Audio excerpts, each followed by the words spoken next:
So ఎలా అనిపించింది? బాగుంది ఇంటర్వ్యూస్ అనేది ఏం చూడలే నువ్వు. అవును సార్. ఇప్పుడు రవిచంద్ర వీళ్ళంతా 3-4 months నుంచి ఇంటర్వ్యూస్ అటెండ్ అవుతున్నారు వితౌట్ సీయింగ్. అంటే ఇంకో 3-4 నువ్వు మెంటల్గా ఇంకెన్ని రోజులు అనుకున్నావు ఇంటర్వ్యూస్? నేను మెంటల్గా నేను 50 నుంచి స్టార్ట్ అనుకున్నా సార్. 50 పడితే అనుకున్నా సార్. 50 ఇంటర్వ్యూస్? అవును సార్. అంటే గుడ్ గుడ్ గుడ్. అదే నేను ఎప్పుడు చెప్తుంటా కదా. అవును సార్. అంటే మనం ఎంత ఎక్స్పెక్ట్ చేస్తాం. ఇప్పుడు మనం ఒక 2 ఇంటర్వ్యూ 3 ఇంటర్వ్యూలు కొట్టాలి అని అనుకున్నామంటే మనం ప్రతి ఇంటర్వ్యూకి భయపడాలి. స్ట్రెస్ అవుతుంది. అవును సార్. మనం ఏంది అంటే కౌంట్ కొంచెం పెంచుకొని వెళ్ళామంటే ఆ ప్రెజర్ అనేది తగ్గిపోతుంది. ఫైనల్లీ సెకండ్ ఇంటర్వ్యూలో you got job. Lucky. So అంటే ఒక 3-4 months పడుతుంది అనుకున్నా సార్.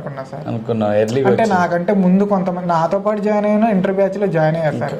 అయిపోయారు. అయితే వాళ్ళు వెళ్ళిపోయిన తర్వాత వాళ్ళని చూస్తుంటే మనకు కూడా అలా పట్టుద్దేమో అని కొంచెం అనుకున్నా సార్. టైం పడుతుంది. అయితే వాళ్ళకి మనకి అంటే వాళ్ళు మిస్టేక్ చేశారు సార్. ఎందుకంటే మనకంటే ముందు వెళ్ళటం ప్రిపరేషన్ అవ్వకుండానే ఇంటర్వ్యూస్ కి బ్యాచ్ కి వెళ్ళిపోతే జాబ్ వస్తుందేమో అనుకున్నారు సార్. అనుకున్నాను. అది అబద్ధం. సబ్జెక్ట్ అవ్వకుంటే ఎలా అవుతుంది? కాదు కదా. అంటే వాళ్ళు జాయిన్ అయ్యేటప్పుడు ఎంత సబ్జెక్ట్ అయిపోయిందో ఇద్దరిది ఈక్వల్ సబ్జెక్ట్ అయిపోయింది. తొందరగా వెళ్ళిపోయారు. అయితే వాళ్ళు ఇంటర్వ్యూ బ్యాచ్ లేకుండా ఇంటర్వ్యూ క్వశ్చన్ ప్రిపేర్ కావటం వల్ల ఉన్న సబ్జెక్ట్ ను వదిలిపెట్టేసి కొద్దిగా ప్రెజర్కి గురైపోయి సబ్జెక్ట్ మీద కొంచెం డెప్త్ వెళ్ళకుండా దానివల్ల వాళ్ళకి అనేది కొంచెం మైనస్ అయింది సార్.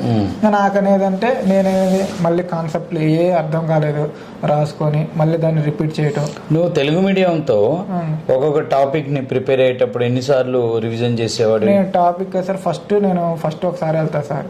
వెళ్ళిన తర్వాత నాకు ఏదైనా అర్థం కాకపోతే పక్కన వేరే వాడిని అడుగుతా సార్. వాడికి కూడా తెలియకపోతే ఇంకొకటి సార్. అలాగా నేను అనేది నాకు ఆ కాన్సెప్ట్ అర్థమయ్యేదాకా నేను వేరే కాన్సెప్ట్కి వెళ్ళను సార్. ఇది కరెక్ట్ మెథడాలజీ ఆఫ్ లెర్నింగ్.